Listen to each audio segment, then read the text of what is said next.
জীবনে অন্যের কাছ থেকে যতটা কম সাহায্য চাইতে পারবেন আপনার পক্ষে ঠিক ততটাই ভালো। কেন বলছি?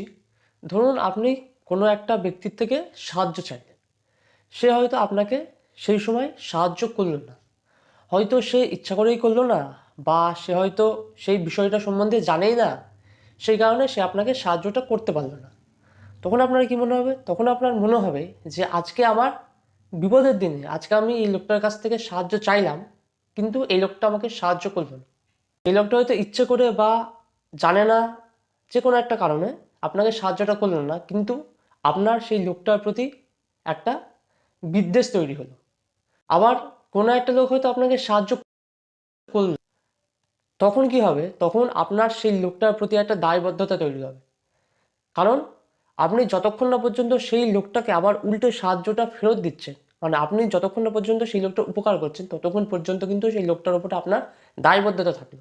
এমন একটা দিন এলো যে সময় সেই লোকটা হয়তো আপনার কাছে সাহায্য চাইতে আসলো কোনো কারণে, কিন্তু সেই সময় আপনি জেনে বা অজান্তে যেভাবেই হোক না কেন আপনি তার সঙ্গে একটা খারাপ ব্যবহার করে ফেললেন। আপনি হয়তো চাননি তার সঙ্গে সেই খারাপ ব্যবহারটা করতে, কিন্তু আপনি তার সঙ্গে সেই খারাপ ব্যবহারটা করে ফেললেন।